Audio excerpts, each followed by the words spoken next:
I never thought that the day I had been looking forward to most would become the day I felt most invisible. I am 28 years old and my brother Marcus is 31. We had always been incredibly close, growing up sharing dreams and protecting each other through every challenge life threw our way. When Marcus announced his engagement to Sophia, I was genuinely thrilled for him.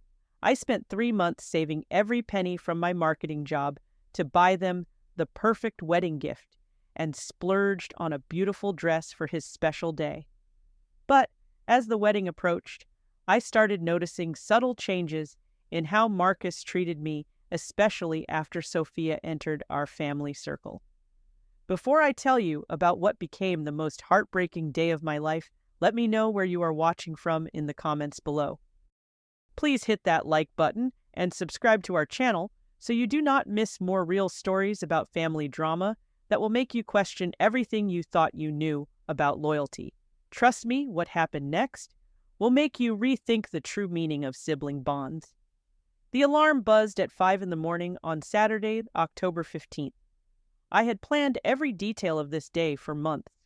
Marcus was getting married at St. Matthew Church, the same place our family had attended services for 20 years. I wanted everything to be perfect for my big brother. I spent 2 hours getting ready, carefully applying makeup and styling my hair into elegant curls. The navy blue dress hanging in my closet cost me $300, the most expensive piece of clothing I had ever owned. But Marcus deserved to have his sister look beautiful on his wedding day. As I slipped into the dress, memories flooded back of our childhood together. I remembered how Marcus used to walk me to school every morning when I was 7 and he was 10. When bullies picked on me for wearing secondhand clothes, he stood up to kids twice his size. During our teenage years, we would stay up late talking about our dreams. He wanted to become an architect, and I dreamed of working in advertising. We promised each other we would always be there for important moments in our lives.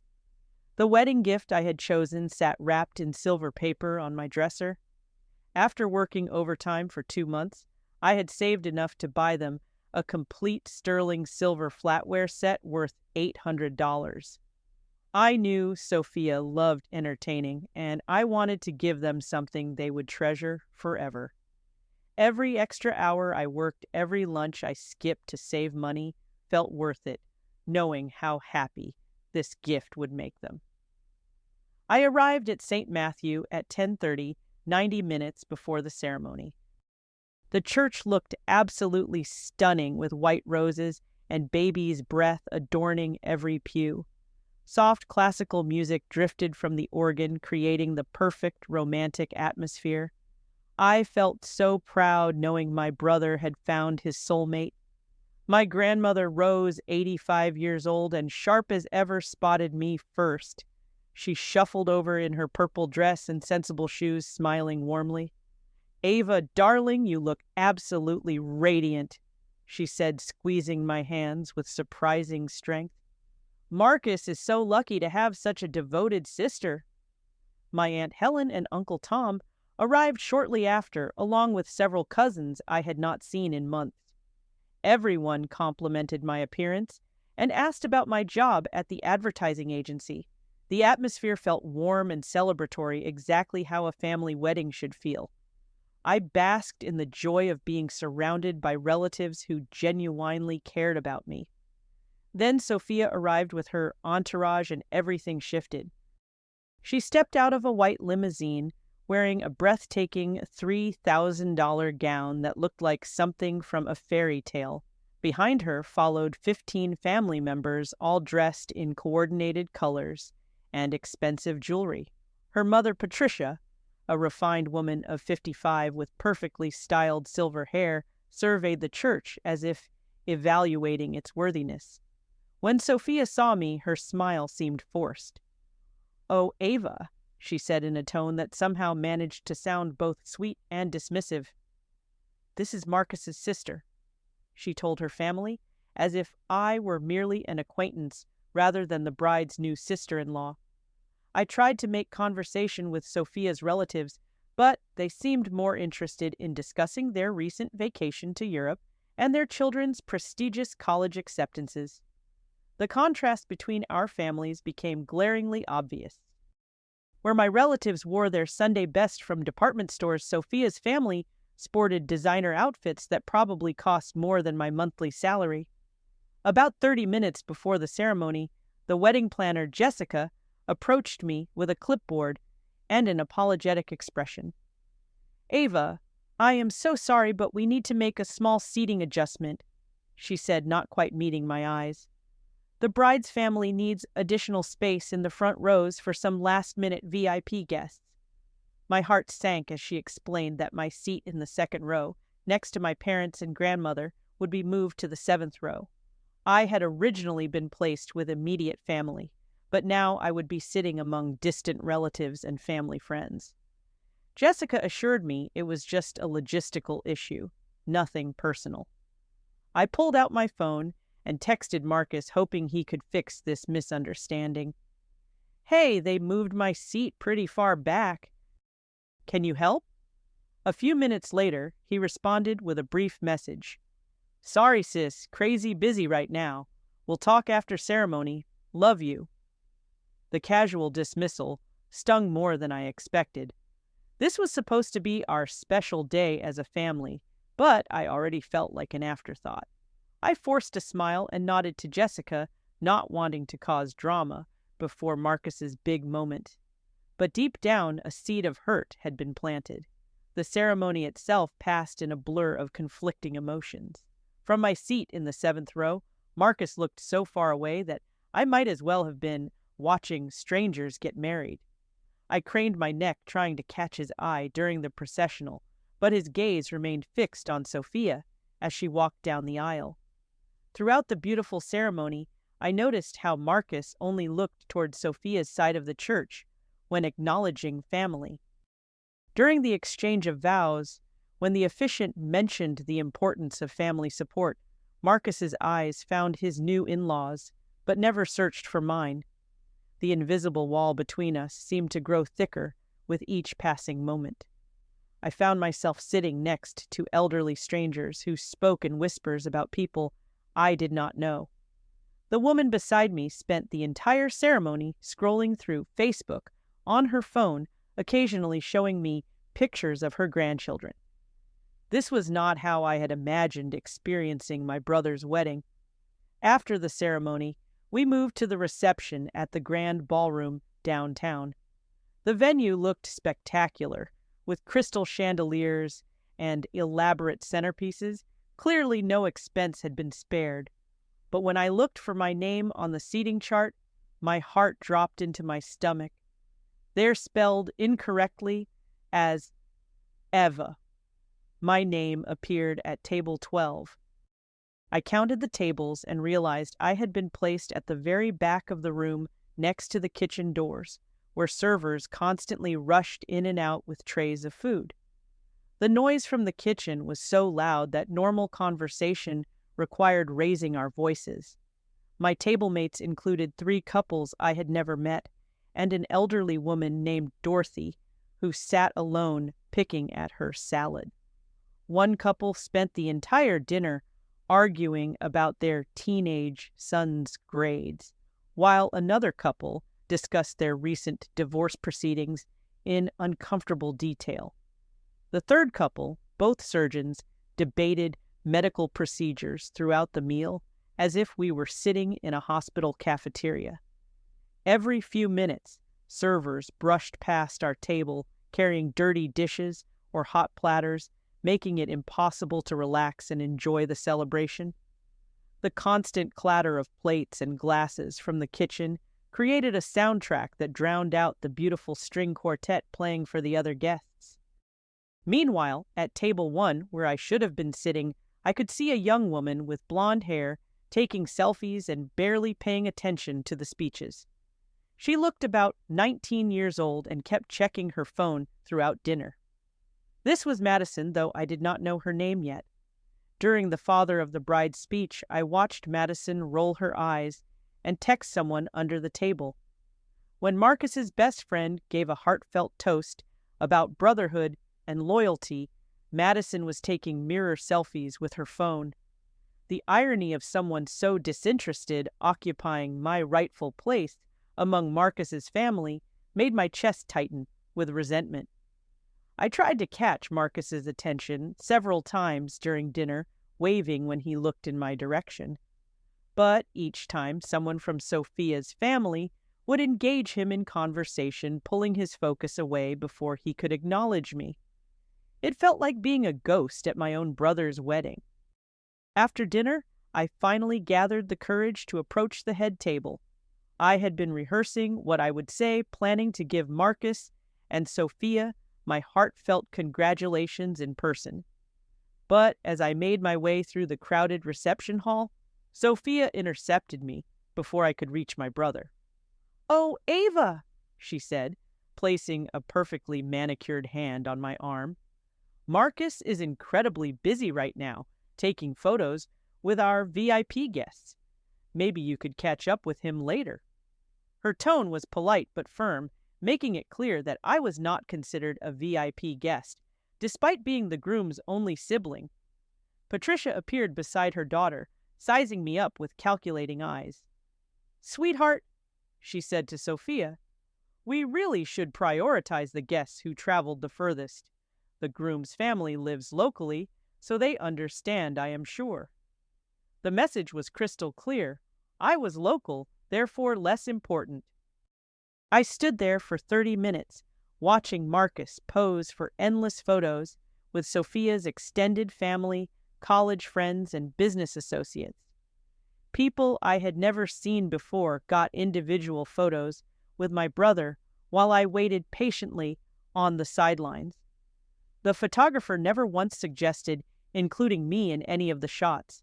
Finally, the moment came for official family photos. David, the wedding photographer, called for all family members to gather near the elegant floral backdrop. This was my chance to be part of the permanent record of Marcus's special day. I smoothed my dress and walked over to stand beside my brother, just like we had done at countless family gatherings over the years. Marcus put his arm around me naturally, and for a brief moment everything felt normal again.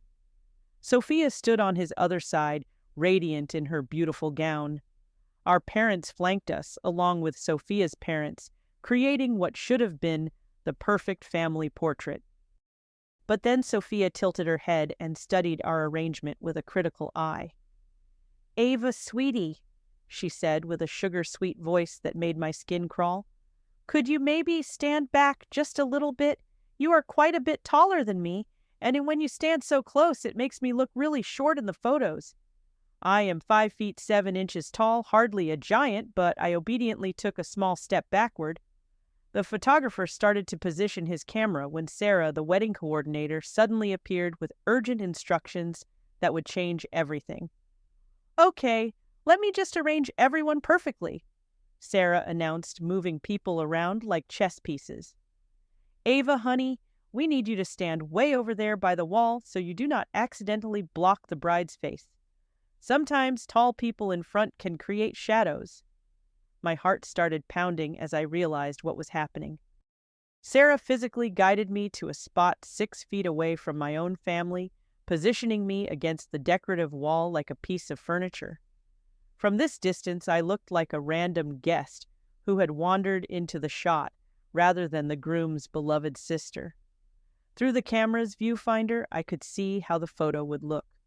Marcus and Sophia stood center stage, surrounded by their parents in a tight, intimate group.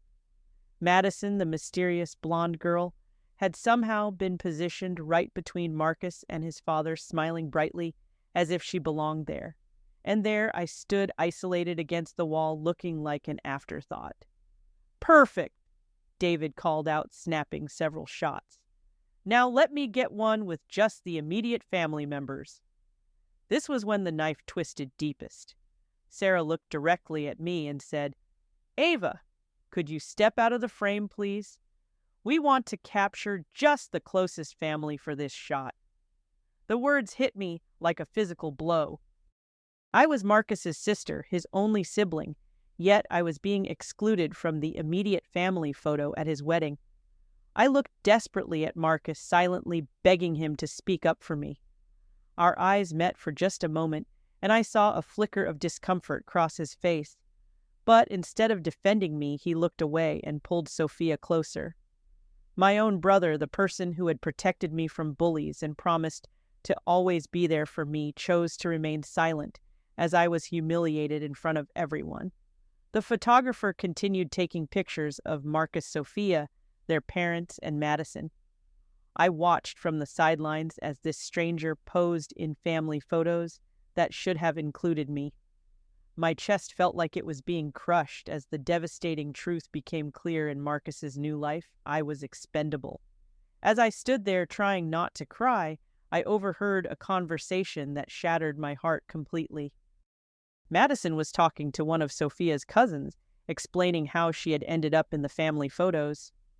"I am just Jessica's plus one," she laughed carelessly.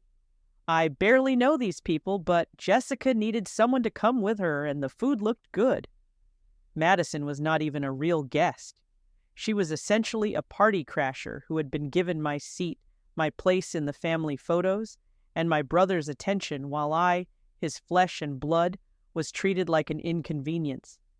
The girl who had spent the entire reception texting and taking selfies was somehow more welcome at Marcus's wedding than his own sister. That was the moment my heartbreak transformed into something harder and more resolute.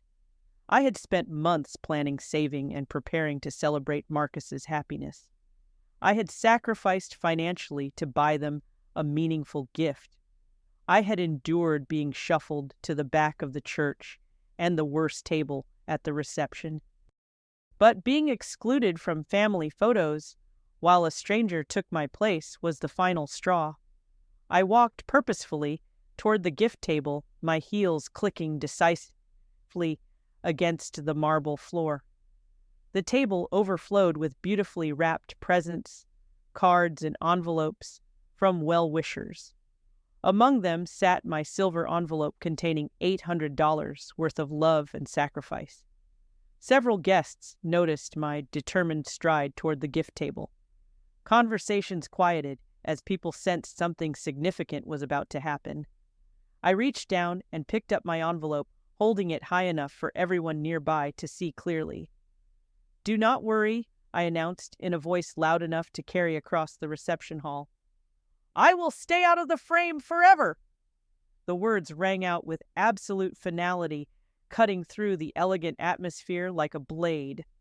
Marcus heard my declaration from across the room and immediately started pushing through the crowd of guests. "Ava, wait!" he called out desperately, but I was already walking toward the exit with my head held high and my gift firmly in hand. The last thing I heard as the ballroom doors closed behind me was Marcus calling my name, his voice cracking with panic as he realized what he had lost. I drove home in complete silence, my hands shaking slightly as I gripped the steering wheel. The beautiful dress that had made me feel so confident that morning now felt like a costume from a play where I had been written out mid-performance. I kept replaying Marcus's face when I took back my gift, the shock and sudden understanding of how badly he had failed me. Back at my apartment, I called my best friend Luna, who had been my rock through every major life event since college. Through tears, I explained everything that had happened, from the seating changes to the photo humiliation, to discovering that a complete stranger had been prioritized over me at my own brother's wedding. Luna listened without judgment, occasionally gasping at particularly painful details. "Ava," she said when I finished, "you did exactly the right thing. Nobody deserves to be treated like they do not matter, especially not by their own family." Her validation helped ease some of the doubt that was creeping in. For the next 3 days, my phone rang constantly.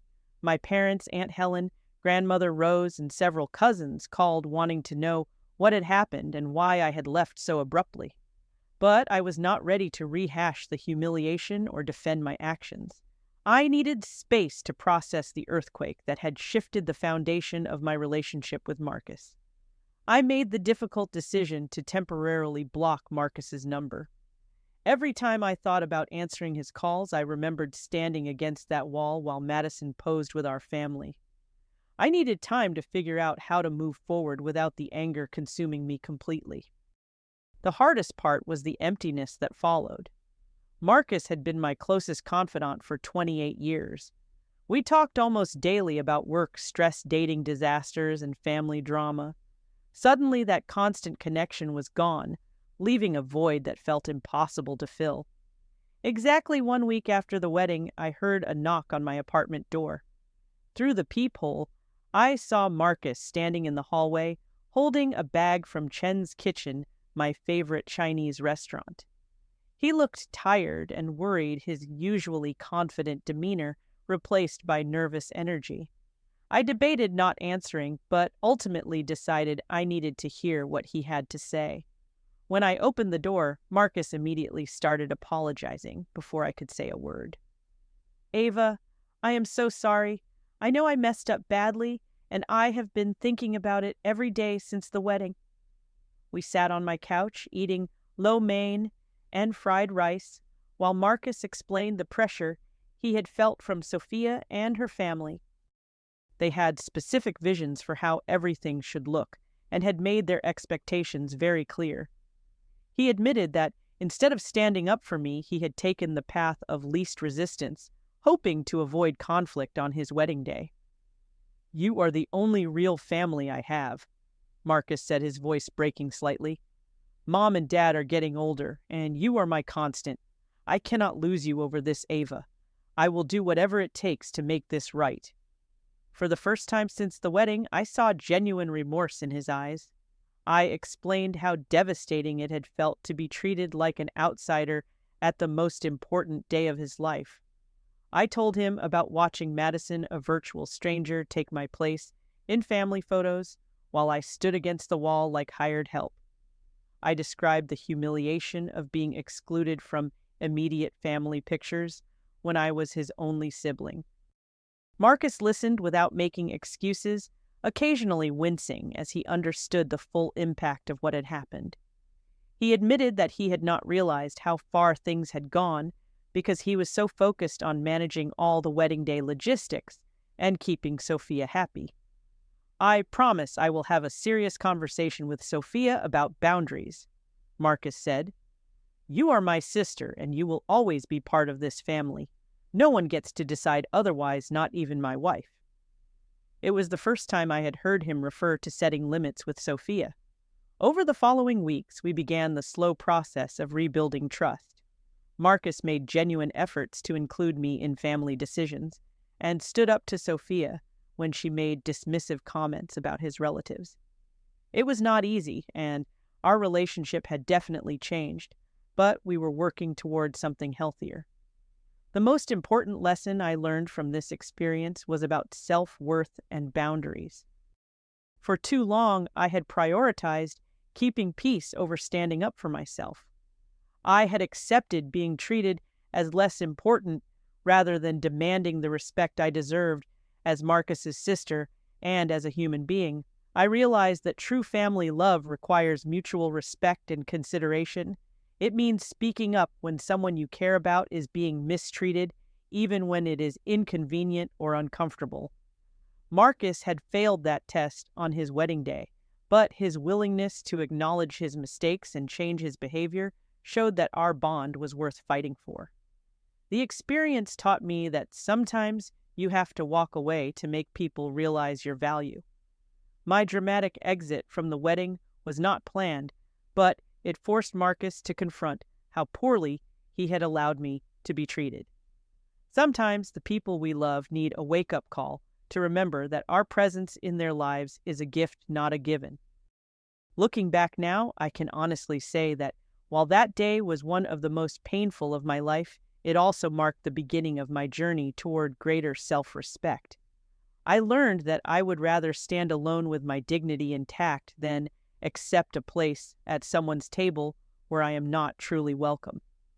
Marcus and I still talk regularly, though our relationship has a different dynamic now. There is more honesty and fewer assumptions about unconditional acceptance. We both learned that family bonds require ongoing effort and mutual respect to remain strong. I discovered that loving someone does not mean accepting poor treatment from them. True love, whether between siblings, friends, or romantic partners, includes accountability and the willingness to change harmful behaviors. Marcus had to learn that being married did not give him permission to demote the importance of his existing family relationships. The wedding gift money I took back that day eventually went toward a weekend trip to visit my college roommate in Denver. It felt appropriate to spend that money on someone who truly valued my presence rather than tolerated it. The experience reminded me to invest my emotional and financial resources in relationships that honor and appreciate me. Today, I am stronger and more confident in my worth. I have learned to set clear boundaries and communicate my needs directly rather than hoping others will instinctively know how to treat me well. This painful experience became a catalyst for personal growth that I would not trade despite how much it hurt at the time. I learned that sometimes the most loving thing you can do is refuse to enable someone's poor behavior, even when that someone is family. My dramatic exit forced Marcus to examine his choices and ultimately led to a more authentic relationship between us. The most profound realization was that family is not just about blood relations or shared history. True family consists of people who see your worth, protect your dignity, and make space for you in their important moments. Biology alone does not guarantee these qualities, but conscious choice and consistent actions do. What happened to me at Marcus's wedding was deeply painful, but it taught me invaluable lessons about self-worth boundaries and the true meaning of family love. Sometimes you have to lose something to understand its real value, and sometimes walking away is the only way to find your way back to mutual respect. Have you ever been in a situation where family members made you feel invisible or unwelcome at important events? Share your experiences in the comments below and let me know how you handled it. If this story resonated with you, please hit that like button and subscribe to our channel for more real-life stories about family drama and personal growth. Do not forget to share this video with anyone who might need to hear about standing up for their own worth. Thank you so much for listening to my story, and remember that you deserve to be treated with respect and dignity by everyone in your life, especially those who claim to love you most.